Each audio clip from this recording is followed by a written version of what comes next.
The great hall of Ashworth House had never looked so formidable.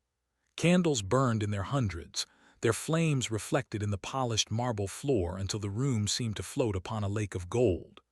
The Duke of Ashworth stood at the head of the receiving line, his dark blue coat immaculate, his expression unreadable. He was a man carved from the quiet authority of his name, tall, broad-shouldered, with eyes the color of winter slate. At 29, he had already learned that every smile directed his way carried a price. Tonight was no exception. The Earl of Harrowden had arrived with his 3 daughters, and the whispers had begun before the carriage wheels had ceased turning. 3 sisters, each one a potential duchess. The eldest, Miss Honora Bell, possessed the kind of golden beauty that made poets reach for their quills. She moved through the crowd with practiced grace, her laughter a melody designed to be remembered. The second, Miss Celeste Bell, was the clever one, sharp-tongued, quick-witted, and dangerously aware of both. The third, Miss Alara Bell, was rarely mentioned at all. She had arrived in a pale gray gown that made her look like a shadow trailing her sister's brightness, and she had spent the first hour of the evening standing near the velvet curtains, as if hopping to dissolve into their folds. The Duke noticed. He noticed everything. It was both his greatest talent and his heaviest burden. While the other gentlemen flocked to Honora and debated politics with Celeste, the Duke's attention kept drifting to the quiet figure by the window. She was not hiding precisely. Hiding suggested fear. She was observing, her dark eyes moving across the room with an intelligence that intrigued him. When a servant stumbled near the refreshment table, it was Alara who steadied the tray without drawing attention. When the elderly Lady Pemberton dropped her shawl, it was Alara who retrieved it and returned it with a gentle word that made the old woman laugh. Interesting, the Duke thought. Your Grace, Honora appeared before him, radiant in sapphire silk. I do hope you will favor us with a dance this evening. Her smile was perfect, her posture was flawless, and yet the Duke felt nothing beyond polite obligation. The honor would be mine, he said, because refusing would have been an insult. But as he bowed over Honora's gloved hand, his gaze shifted once more toward the curtains. Ilara was gone. He found her in the conservatory. The glass walls were fogged with the breath of tropical plants, and the air smelled of damp earth and night-blooming jasmine. She stood before an easel, though he had not known any of the Bell sisters painted. The canvas showed the ballroom as seen from the doorway, not the glittering figures, but the light itself, spilling across the floor like spilled honey. You left the revelry, he said. She turned, and for a moment her composure faltered. Then she dipped into a curtsy. Forgive me, Your Grace, I did not mean to trespass. You are not trespassing. The conservatory is open to all my guests. He stepped closer, drawn by something he could not name. Though I confess, most do not find their way here until the dancing has ended. Then I am simply early. Her voice was low, steady. There was no flirtation in it, no performance. He looked at the painting. You see the room differently than others. I see the light, she said. The people are incidental. The Duke felt the corner of his mouth twitch, a rare and dangerous thing. A bold statement, Miss Bell. Some would consider the people the entire point of a ball. Perhaps that is why I prefer the edge of the room. He studied her in the dim glow of the lanterns. She was not beautiful in the conventional sense. Her features were too strong, her mouth too serious. But there was a quiet dignity to her, a composure that had nothing to do with arrogance. She reminded him of the winter sea, cold at first glance but full of hidden depths. I saw what you did for Lady Pemberton, he said, and for the servant. She blinked. You were watching. I am always watching. It is the curse of my position. He paused. Most people perform their kindnesses loudly, Miss Bell. They want witnesses. You did not. Kindness is not a performance, she said. It is a debt we owe to one another. The Duke felt something shift in his chest. It was not love, not yet. It was recognition. The sharp, unsettling awareness that this woman understood something his entire world had forgotten. Your sisters are both determined to become my duchess, he said. Ilara's expression did not change. I am aware. And you, have you no ambition? She met his gaze without flinching. I have ambition, your grace, but I have no interest in becoming a prize. The words hung in the air between them, honest and unadorned. The Duke should have been offended. Instead, he felt the first genuine smile in months touch his lips. Then we understand each other, he said softly, for I have no interest in being hunted. But as he walked her back to the ballroom, his hand barely touching her elbow, the Duke realized with growing unease that something far more dangerous than ambition had begun to stir.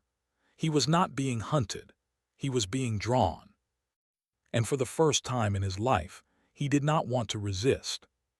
The music swelled as they re-entered the hall.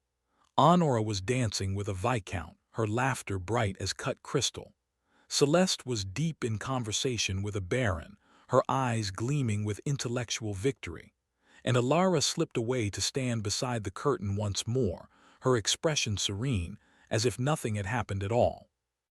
But the Duke knew. He knew that the most important conversation of his life had just taken place in a fogged glass room, beside a half-finished painting of light. And he knew that he would not sleep that night for thinking of her. In her chamber across the manor, Ilara stood at her window and pressed her hands to her flushed cheeks. She had spoken to him as an equal. She had told him the truth, and instead of dismissing her, he had smiled. The danger was not that he might choose her sisters. The danger was that he had already begun to choose her, and she had no idea how to bear it. The morning after the ball, Ilara rose before dawn and walked the estate grounds while the mist still clung to the hedgerows. She needed to think. The Duke's attention had been an anomaly, a momentary curiosity. By breakfast, he would have forgotten her. By luncheon, he would be courting Honora. By the week's end, the engagement would be announced. That was the natural order of things. Ilara had made peace with it long ago. But the Duke had other intentions.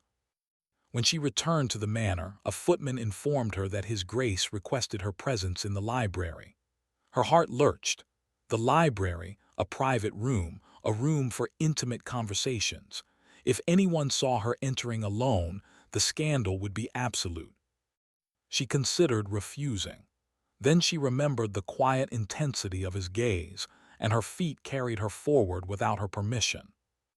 He was standing by the window when she entered, his coat discarded, his shirt sleeves rolled to the elbows. He looked less like a duke and more like a man in the grip of an uneasy thought. The fire crackled, sending shadows across the leather-bound spines that lined the walls. "You came," he said. "You sent for me." "I did." He turned to face her fully. "I owe you an apology." Ilara blinked. "An apology, Your Grace, you have been nothing but courteous." "That is precisely the problem." He moved toward her, and she forced herself not to retreat. "I spent last night telling myself that my interest in you was merely intellectual, that I admired your composure, your honesty, your refusal to perform. But that is not the whole truth." Her breath caught. "What is the whole truth?" "I cannot stop thinking about you." The words fell like stones into still water. "Your painting, your voice, the way you looked at me as if I were a man instead of a title." He stopped a few feet away, his jaw tight. "I have no right to speak this way. You are a guest in my home under my protection, but if I do not speak, I will go mad." Ilara's heart was pounding so loudly she was certain he could hear it. "You cannot mean this. You have known me for one evening." "I know," he said, and there was anguish in his voice. "Do you think I do not know how foolish it is? How reckless? I have spent years building walls against this very thing. And then you walked into my conservatory and looked at a tray of spilled champagne as if it were the most natural thing in the world to help without being asked." "I do not know what to say," she whispered. "Say you feel it too." The Duke's voice dropped to something raw, something unguarded. "Tell me I am not alone in this. Tell me that the hours since I left you have not been a kind of torment." She wanted to lie. She wanted to protect herself, to retreat behind the wall of her own making. But she had never been good at falsehoods, and those dark, winter-slate eyes were stripping every defense away. "You are not alone," she said. The distance between them closed. He did not touch her. He was too much a gentleman for that, but his presence enveloped her like a storm. She could feel the heat radiating from him, smell the clean scent of shaving soap and cedar. "Alara," he said, and her name in his mouth was a revelation. "What do we do?" Before she could answer, the library door swung open. The Earl of Harrowden stood in the threshold, his face a mask of controlled fury. Behind him, Celeste watched with narrowed eyes, and beside her, Honora looked as though she had swallowed glass. "Your Grace," the Earl said, his voice cutting through the charged air, "I believe you have some explaining to do." Alara's blood ran cold. They had been seen. The whispers would already be spreading through the house like fire through dry grass. She had been alone with the Duke in his private library, and now her family stood before her like witnesses to an execution. The Duke did not flinch. "Lord Harrowden," he said calmly, "I will speak with you privately, but first I must ask you to close the door. What passes between your daughter and me is not for the ears of servants." The Earl's face reddened, but he stepped inside and shut the door with a force that made the candle flames tremble. "Explain yourself," he demanded. "My daughter's reputation, our family's reputation, is at stake." The Duke met his gaze directly. "I intend to do more than explain," he said. "I intend to make an offer." Alara's world tilted. An offer. He meant marriage, but not to Honora, not to Celeste. To her. The forgotten sister, the one who stood behind curtains and painted light. The one who had said she had no interest in becoming a prize. "You cannot be serious," the Earl sputtered. "This is most irregular. The eldest must marry first. There are protocols, expectations." "I am a duke," the Duke said quietly. "I am not bound by the expectations of lesser men." The insult hung in the air. The Earl's mouth opened and closed like a fish gasping for water. Honora had gone white. Celeste's eyes burned with something that looked terrifyingly like hatred. And Alara stood at the center of it all, realizing with cold certainty that she had never been in more danger in her entire life. Not from the Duke, from her own family. The sisters who had spent their lives overshadowing her would not forgive this. The father who had invested every hope in his elder daughters would see her triumph as a theft. "I need time," Alara heard herself say. Her voice sounded strange, distant. "To consider." All eyes turned to her. The Duke's expression softened and he gave the smallest nod. "Of course," he said. "Take whatever time you require." But as she left the library, her legs shaking beneath her, Alara knew that time would not save her. The die had been cast, and the price of becoming a duchess might be greater than she had ever imagined. The days that followed were a delicate torture. Ashworth House, once a sanctuary of polished marble and glittering chandeliers, had become a battlefield. The Earl of Harrowden closeted himself with his solicitor, searching for any legal objection. Honora took to her bed with a case of nerves that fooled no one. Celeste paced the corridors like a caged animal, her clever mind no doubt calculating the precise angle of her next attack. And Alara moved through it all as if she were walking over shattered glass in bare feet. She did not see the Duke alone again. He was circumspect now, careful to avoid any further scandal. But his eyes found hers across every crowded room, and the weight of that gaze was both a comfort and a torment. He had declared his intention, but the world would not simply step aside for their happiness. She had known that from the start. What she had not known was how desperately she wanted that happiness. On the third day, her father summoned her to his study. He sat behind the great mahogany desk, a portrait of his late wife glowering down from the wall. The Earl was a man who had spent his life navigating the treacherous waters of the Tun, and he looked at Alara now as though she were a stranger who had somehow breached the walls of his home. "Sit down," he said. She sat. "I will not pretend this situation is not a disaster," the Earl began. You have turned this house upside down. Your sisters are distraught. The servants gossip. And yet the Duke is one of the most powerful men in England, and he has offered for you." He leaned forward. "You will accept him." Alara's hands were folded in her lap, but her heart was a wild bird beating against the cage of her ribs. "You would command me to marry a man I barely know." "I would command you to secure the future of this family," he snapped. "Do you think I care for your girlish fancies? Your mother would have wept with joy to see a daughter become a duchess." "Then why do I feel like a sacrifice?" The words were out before she could stop them. The Earl's face twisted. "You are being offered a kingdom, you foolish girl. If you refuse him, we will all suffer. The Duke is not a man who forgets an insult." Alara stood, her limbs trembling. "I will not be sold like livestock. If I accept the Duke, it will be because I choose to, not because you and the entire household are willing me to." She left before he could respond. That night, unable to sleep, she slipped through the darkened corridors to the conservatory. The glass roof was streaked with rain, and the scent of wet earth hung heavy in the air. The easel still stood where she had left it. Her painting of the ballroom had been joined by another canvas, one she had not touched. It was a portrait of her. She stood in the doorway, her gray gown rendered in soft strokes, her face turned toward the light.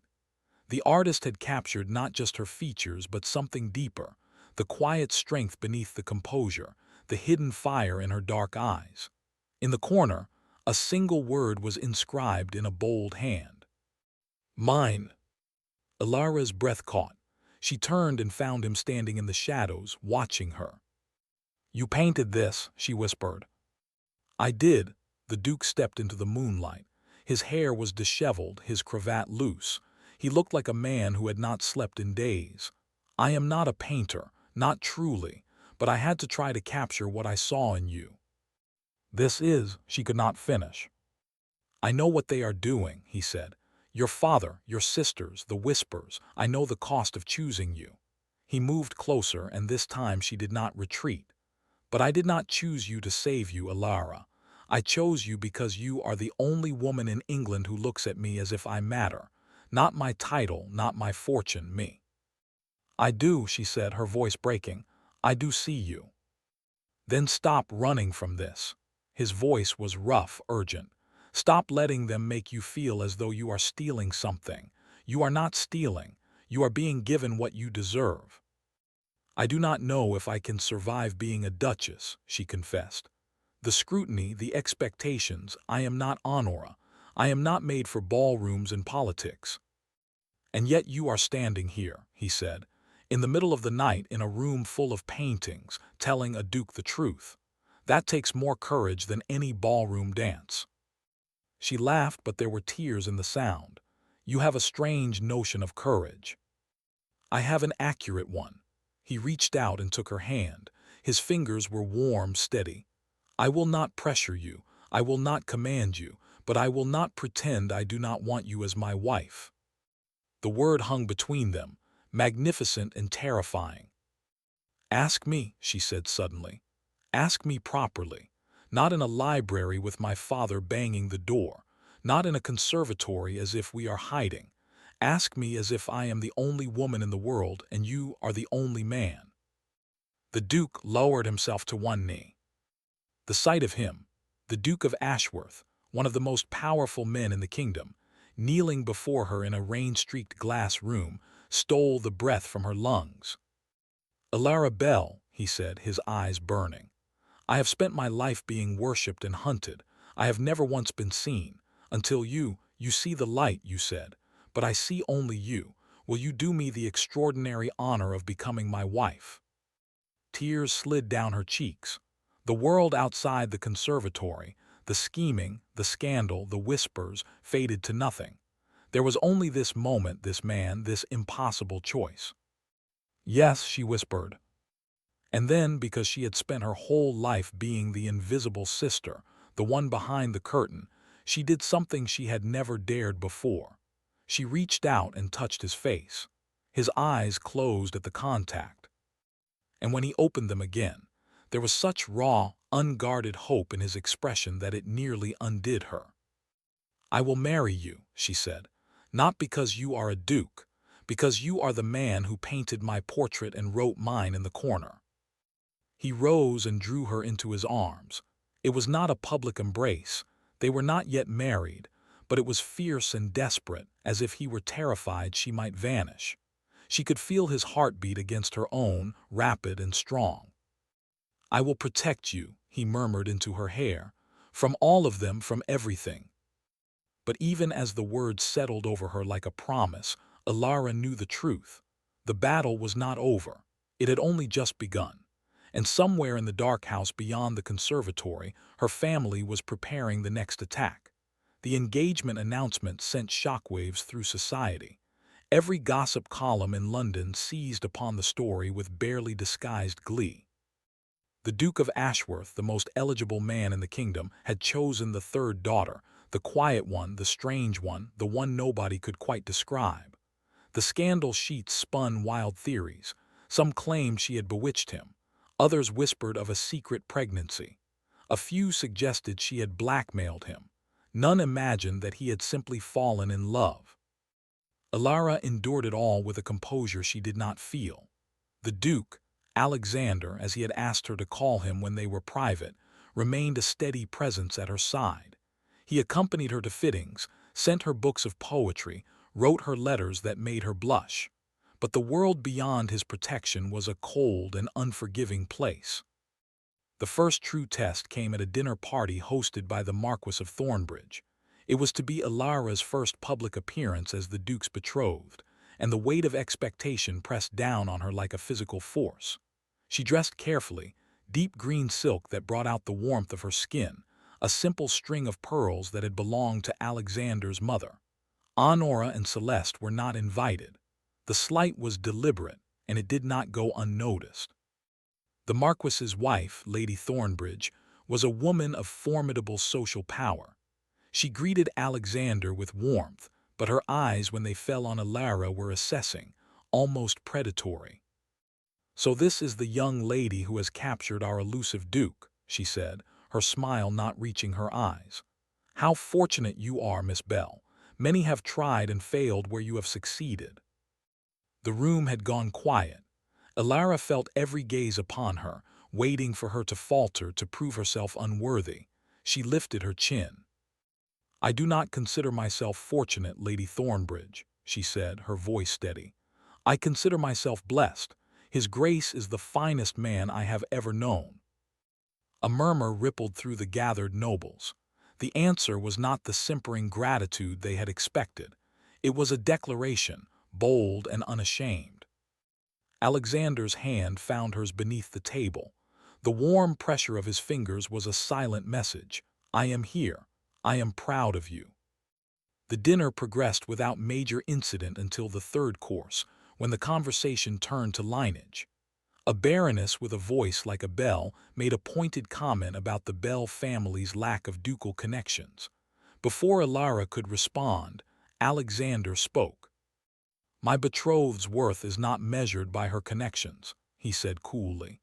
"It is measured by her character, and by that standard she exceeds every person at this table." The silence that followed was absolute. The Baroness flushed crimson. Lady Thornbridge looked as though she had swallowed a wasp, but Alexander simply returned to his meal as if he had commented on the weather. Later, in the privacy of their carriage, Alara turned to him. "You did not have to do that." "Yes, I did." His expression was grim. "I told you I would protect you, but more than that, I will not allow anyone to diminish you in my presence. You are to be my wife. Their respect is not optional. And if they refuse to respect me, then they will answer to me." He looked at her, and in the dim light of the carriage, she saw the iron beneath his noble exterior. "I have spent my life being diplomatic, Alara. I have smiled at fools and flattered snakes, but I will not compromise when it comes to you." She believed him, and she loved him for it, but she also knew that his fierce protection came at a cost. Every enemy he made on her behalf was an enemy who would wait, patient and venomous, for the chance to strike. That chance came sooner than she expected. The following week, Alara received a note in an unfamiliar hand. It summoned her to a private meeting at a Tarum in Mayfair, alone. The letter claimed to hold information that could destroy the Duke's family if revealed. If she loved him, she would come. She should have shown it to Alexander. She knew that. But the author had made a threat, and Alara's instinct was not to be protected but to protect. She went alone. The Tarum was crowded, full of chattering matrons and fashionable couples. But in the back corner, partially concealed by a screen, sat Celeste. Her sister was dressed in mourning colors, a theatrical touch that Alara recognized immediately as a performance. "You came," Celeste said, not bothering to rise. "You sent the note." Alara slid into the chair across from her.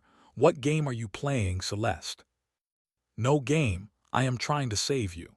Celeste's eyes were cold, calculating. "You are about to marry a man whose family has a secret so dark it could destroy everything. If you go through with this wedding, you will be ruined." Alara's heart hammered, but she kept her expression neutral. "What secret?" Celeste leaned forward. "The Duke's mother did not die of fever. She killed herself. And the reason she did so is hidden in the Ashworth family vaults, documents that prove the Duke's father was a traitor to the crown." The words hung in the air like a noose. Alara felt the blood drain from her face. "You are lying," she whispered. "I have proof." Celeste produced a folded letter from her reticule, a confession from a servant who witnessed it. "The Duke knows, Alara. He has known for years, and he has kept it buried to protect his title." Alara's hands trembled as she reached for the letter, but before she could touch it, a shadow fell over the table. "I would not do that if I were you."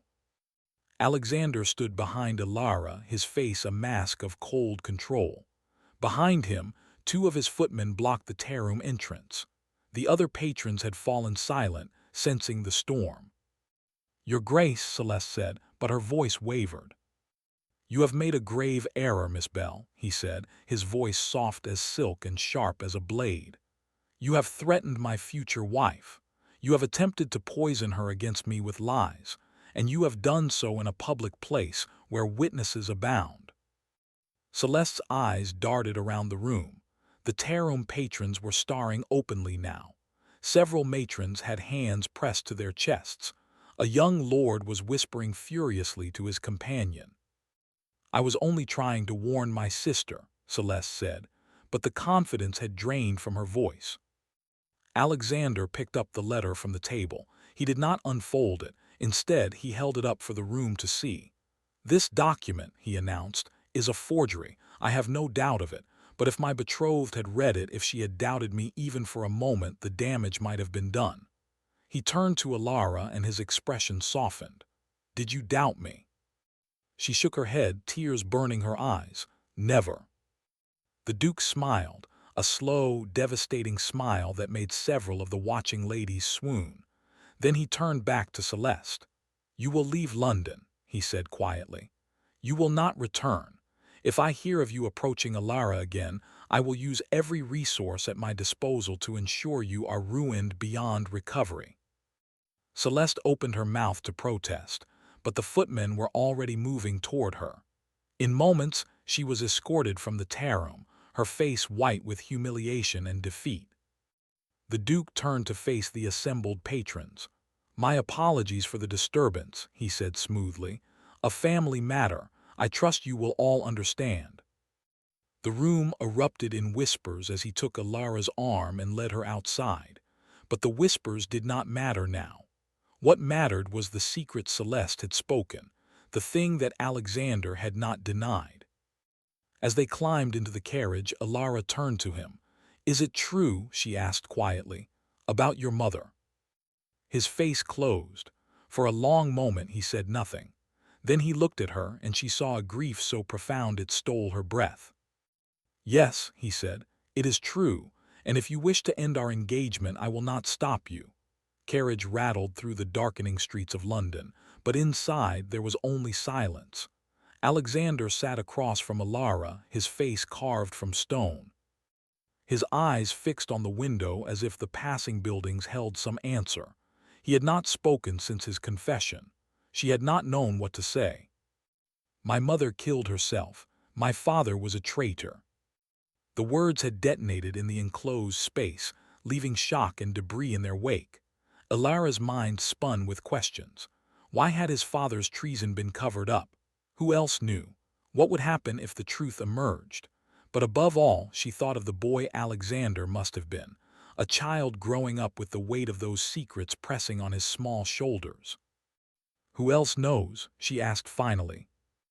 A handful of people, my father's solicitor, the king's advisors. They buried it to prevent a scandal that would have destabilized the region. His voice was flat, lifeless. My mother could not live with the truth. She took her own life when I was 10 years old. I am so sorry, she whispered. He turned to look at her, and the grief in his eyes was a living thing, raw and wounded. Do not pity me. I have spent my entire life ensuring that no one would ever know, and now your sister has discovered it. How could she possibly know? The servant who wrote that confession, he was my mother's footman. He was dismissed after her death. He must have sold the information to someone, and it eventually reached your family. He shook his head. It was only a matter of time. The carriage slowed as they approached Ashworth House. Alexander helped her down, his hand steady despite the turmoil she could see in his face. They entered the great hall, and the footmen melted away. The house was dark and quiet, the candles burning low. I meant what I said, he told her. If you wish to break the engagement, I will release you. I will do everything in my power to ensure your reputation does not suffer. Ilara looked at him, this proud, powerful man who had spent his life building walls, only to have them crumble beneath the weight of old sins. She thought of the portrait he had painted, the word mine in the corner. She thought of the way he had knelt before her in the conservatory, offering her not just his title but his heart. I am not going anywhere, she said. He stared at her. You do not understand what you are saying. If this secret comes out, my title could be stripped, my land seized, my name dishonored beyond repair. You would be tied to a man with nothing. I'm not marrying your title or your lands or your name. She stepped closer, her voice rising with conviction. I am marrying you, the man who defended me before the entire ton, the man who painted my portrait because he saw something in me that no one else could, the man who knelt in the rain and asked me to be his wife as if I were the only woman in the world. His expression cracked just slightly. Ilara. You told me once that I see you, she said. Now you must see me. I have spent my whole life being invisible. I have been the forgotten sister, the one nobody noticed. But you noticed. You saw me. And I will not abandon you now, not when you need me most. The distance between them vanished. His arms came around her, crushing her against his chest. She felt the shudder that ran through him, the release of a tension he had carried for decades. His face buried in her hair, and she heard the ragged edge of his breathing. I do not deserve you, he murmured. That is not for you to decide. They stood there in the great hall, wrapped in each other, while the candles guttered and the house slept around them. But Ilara knew their troubles were far from over. Celeste had been humiliated, banished from London. She would not simply accept defeat, and the secret of the Duke's father was a blade hanging over both their heads. The next morning, Ilara insisted on seeing the documents. Alexander resisted at first, but she was relentless. They met in his study, a vast room lined with maps and legal ledgers, where he showed her the letters, the confessions, the evidence of a conspiracy that had been buried for 2 decades. The Duke's father, the previous Duke of Ashworth, had indeed passed information to the French during the wars. His motivation had been greed, pure and simple. He had been caught only after his death, when a coded letter was intercepted. The Crown had chosen to cover it up, fearing the unrest it would cause.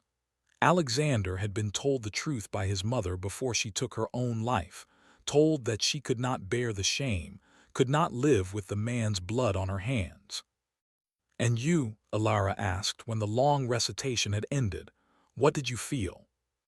Rage, he admitted, and relief. Relief. My father was a monster. He beat my mother. He terrorized the servants. He ruled this house with cruelty and contempt. When I learned he was a traitor, it explained so much. Alexander's hands were clenched on the desk. But I also felt terror, because if the truth came out, everything my mother suffered for, everything she tried to protect, would be destroyed. Alara reached across the desk and covered his hands with her own. Then we will ensure the truth does not come out, not because we are ashamed, but because your mother deserves peace, and because you are not your father. He looked at her and something shifted in his expression. You would fight for me. I would burn the world for you, she said, but I would rather build a new one. The words seemed to reach him in a place beyond words. He raised her hand to his lips and pressed a kiss to her fingers, his eyes never leaving hers. When this is over, he said, I will spend the rest of my life making you happy. Then let us make sure this is over soon. They spent the next week preparing. Alexander's solicitors began quietly investigating how Celeste had obtained the information. Alara worked her own channels, the servants, the household staff, the network of quiet observers that no one ever noticed. She learned that Celeste had been meeting with a man named Fletcher, a disgraced solicitor who had once worked for the Ashworth estate. Fletcher had been dismissed years ago for embezzlement, and he had harbored a grudge ever since. It was he who had connected Celeste to the old footman's confession. But before they could act, Celeste made her next move. The scandal broke in the morning papers, not the truth, a distorted version of it. The headline screamed, Duke's secret shame, ASHWRTH family treason REVEALED.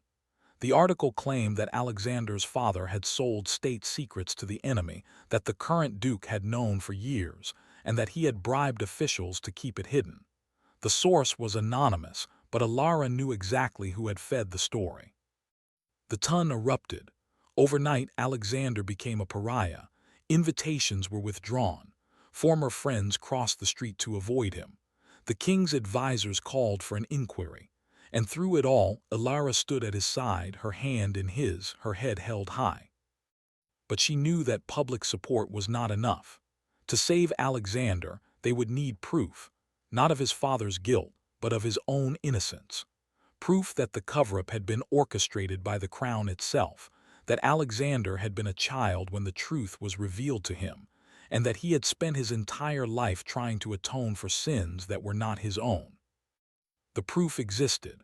It was hidden in the one place no one would think to look, the diaries of Alexander's mother, locked in a chest in the attic of Ashworth House. And Alara was the only one who knew where to find them. The attic of Ashworth House was a cathedral of dust and memory. Alara climbed the narrow stairs with a candle in one hand and the heavy iron key in the other, her heart thundering with a mixture of dread and determination. Alexander had told her of his mother's diaries only reluctantly, and he had forbidden her to go alone. But there was no time for caution. The scandal was spreading like a sickness, and the inquiry would begin within days. If she did not find the proof they needed, everything would be lost. The attic stretched beneath the eaves, crammed with trunks and furniture and the ghosts of generations. Alara moved carefully, the candle flame throwing wild shadows against the beams. The chest was where Alexander had described it, beneath a draped sheet in the farthest corner, its iron bands rusted but intact. She knelt before it and fitted the key to the lock. It opened with a groan. Inside, wrapped in yellowed linen, lay the diaries, dozens of them, spanning years of the previous Duchess's life. Alara lifted the first volume with trembling hands and began to read. The voice that emerged from those pages was not the broken, desperate woman of Alexander's memories. It was a woman of intelligence and humor, of quiet strength. She wrote of her marriage with the clear-eyed resignation of someone who had discovered too late that she had married a monster. She wrote of the beatings, the infidelities, the slow erosion of her spirit. And then, in the final volumes, she wrote of the discovery that had destroyed her. I have learned what he has done. The money, the letters, the betrayal of everything this country holds dear. I should expose him. I should watch him burn. But my son, my sweet, innocent Alexander would carry the shame forever. I cannot do that to him. I will take this secret to my grave. Tears blurred Ilara's vision. The previous duchess had not killed herself out of weakness. She had done it to protect her son, believing that her death would somehow silence the truth. But the truth had a way of surfacing, no matter how deeply it was buried. The final diary held the proof they needed. The Duchess had recorded meetings with Crown officials, detailing the cover-up, naming the men who had ordered it. She had written it all down, not as a confession, but as an insurance policy, a way to protect Alexander if the secret ever emerged. And in the back of the diary, folded into a neat square, was a letter from the king's own advisor, acknowledging the cover-up and pledging to protect the young duke from his father's shame. Ilara pressed the letter to her chest and wept. She returned to the main house as dawn was breaking. Alexander met her at the foot of the stairs, his face pale with worry. When he saw the diaries in her arms, he went still. "You found them," he said. "I found everything." She handed him the letter. "Your mother loved you, Alexander. She loved you more than her own life." He read the letter in silence. She watched his face change, from grief to disbelief to a kind of anguished wonder. When he looked up, his eyes were wet. "She did not abandon me," he whispered. "All these years I thought she had taken the coward's way, but she was fighting for me." "She was a hero," Ilara said, "and now we can clear your name." The inquiry was held a week later. The king himself presided, a rare and terrifying honor. The great hall of the Palace of Westminster was packed with nobles, reporters, and the curious of every rank. Ilara sat beside Alexander, her hands folded in her lap, her face serene despite the storm inside her. The Crown's prosecutor presented the case against the Duke, the evidence of his father's treason, the implication that Alexander had known and concealed it. Witnesses were called. Celeste appeared briefly, her testimony a venomous performance that left no doubt of her hatred. The room had been primed to believe the worst. Then Alexander rose to speak. He did not defend himself at first. Instead, he told the story of his childhood, the beatings, the terror, the mother who had shielded him with her own body. He told of the night she had taken him aside and made him promise to be a better man than his father. He told of the years he had spent rebuilding the Ashworth name, brick by brick, donation by donation, act of service by act of service. "I am not my father," he said, his voice ringing through the silent hall. "But I have carried his shame for my entire life. I have been told that if the truth emerged, I would be destroyed. And so I kept silent, not to protect myself, but to protect my mother's memory and the people who trusted me to be their duke." He paused, and his gaze found Ilara in the crowd. "But I have learned that silence is not protection. It is a prison. And the woman I love has shown me that the truth, no matter how painful, is the only path to freedom." He produced the diaries. He read passages aloud, passages that made hardened nobles weep, that made the king lean forward with a frown of concentration. He presented the letter from the king's advisor, proving that the cover-up had been authorized by the crown itself. When he finished, the hall erupted. The king silenced the room with a single raised hand. He studied Alexander for a long moment, his expression unreadable. Then he spoke. "Your Grace, this court has heard testimony of great pain and greater courage. The crimes of your father were real, but the evidence presented today proves that you have acted with honor throughout. The cover-up was not your doing. It was the doing of men who are no longer in power." The king leaned forward. "This inquiry finds you innocent of all charges. Furthermore, I declare that the Ashworth title shall remain in your possession, and I commend you for your integrity in bringing these matters to light." The room exploded with cheers and applause, but Alexander did not hear it. He was already moving toward Ilara, pushing through the crowd, his eyes fixed on her face. He caught her in his arms and lifted her off her feet, spinning her around until she laughed through her tears. The watching nobles gaped, scandalized and delighted, but Alara did not care. She was in the arms of the man she loved, and he was free. "I told you," she whispered against his neck. "I told you I would not leave." "You saved me," he said, his voice ragged. "You believed in me when the whole world turned against me. I will always believe in you. That is what love is, Alexander. It is choosing each other again and again, no matter what comes." He set her down gently, his hands framing her face. "Then choose me now," he said. "Not because I am a duke, not because I am innocent. Choose me because I am yours." "I choose you," she said. "I will always choose you." And in the great hall of Westminster, before the king and the court and the whole of London society, Alexander Ashworth, the duke who had been shamed and vindicated, kissed his betrothed with a passion that left no doubt of his feelings. The applause that followed was thunderous. But Alara heard only the beating of their hearts, twinned and steady, a rhythm that promised forever. The wedding of the Duke of Ashworth and Miss Alara Bell was the society event of the decade. It took place at Ashworth House on a late spring morning when the gardens were heavy with roses and the air was sweet with the promise of new beginnings. The scandal of the inquiry had faded, replaced by a wave of public sympathy and admiration. The Tun had embraced the couple with a fervor that surprised even Alexander. Invitations were again pouring in, and now they were for two. Alara stood at the mirror in her chamber, watching the reflection of a woman she barely recognized. The gown was ivory silk, embroidered with delicate silver thread that caught the light like captured moonbeams. A veil of Brussels lace cascaded down her back. She looked, she thought, like a duchess. But more than that, she looked like a woman who had fought for her place and won. Honora was there, helping with the final adjustments. The eldest Bell's sister had undergone a quiet transformation.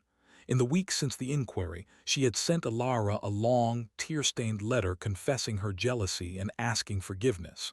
It had not been easy, but Alara had chosen grace. And so Honora stood beside her now, her beauty undimmed but her manner softened. "You are radiant," Honora said, her voice thick with emotion. "Truly radiant." "Thank you," Alara said, "for being here, for everything." Honora's eyes filled with tears. "I was so busy envying you that I did not see what was in front of me. You did not steal the Duke's attention, Alara. You earned it, and I am proud of you." The sisters embraced, and for the first time in years there was no wall between them. Celeste was not present. She had fled London after the inquiry, her reputation in ruins. No one knew where she had gone, and Alara could not bring herself to pursue the matter. Some wounds, she had learned, were too deep for healing in this life.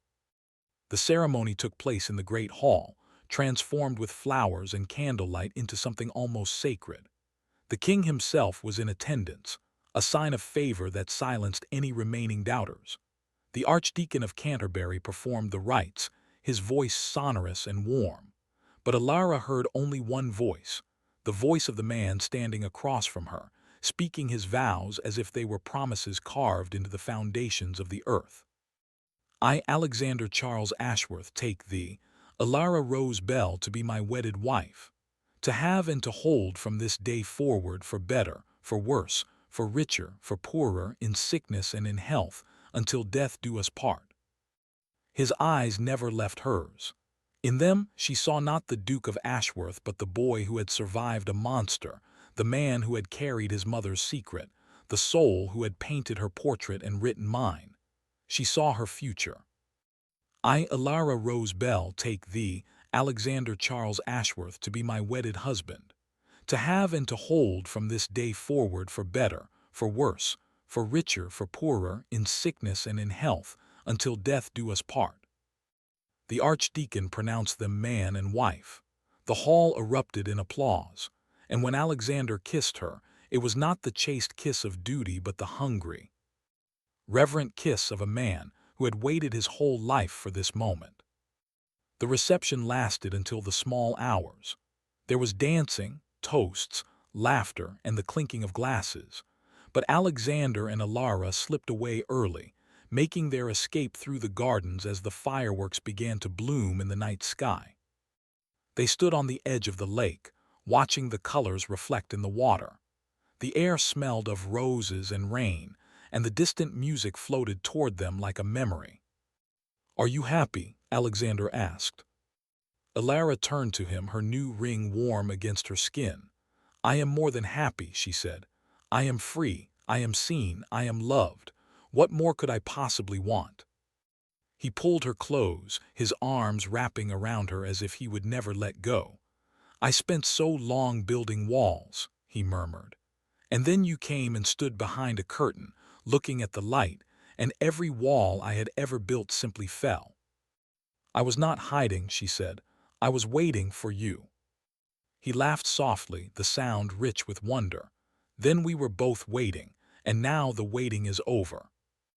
They stood there in the darkness, the fireworks crackling overhead, and Alara felt the future stretching out before them. Not a path of ease, perhaps, but a path of meaning. They would face challenges. They would face the remnants of old scandals and the whispers of those who still doubted. But they would face them together, as partners, as friends, as lovers. In the months and years that followed, the Duke and Duchess of Ashworth became known for their devotion. They were seen at every society event, always together, always touching, always laughing at some private joke. They reopened the conservatory to the public, and Alara's paintings were displayed alongside Alexander's, a permanent reminder of the night they had found each other. They had children, 2 daughters and a son, and Alara taught them to paint, not just the light but the shadows, for she believed that one could not exist without the other. Alexander taught them to be brave, to face the truth no matter how painful, to never hide from who they were. And sometimes, late at night, when the house was silent and the candles burned low, they would return to the conservatory and stand before the portrait he had painted, the word "mine" still visible in the corner. "Thank you," he would say every time. "For what?" she would ask, though she already knew. "For seeing me," he would answer. "For choosing me. For being the one who was hiding behind the curtain, waiting to be found." And she would smile, that quiet, steady smile that he had come to know as the truest thing in his life, and she would say, "I was not hiding. I was simply waiting for the right man to look." Then she would take his hand and they would walk together through the moonlit house, their footsteps soft on the marble, their hearts beating in perfect rhythm, their future assured. For they had learned the greatest truth of all, that love does not require a title, a fortune, or a place in society. It requires only 2 people who see each other, truly see each other, and who refuse to look away. And in that seeing, they had found everything.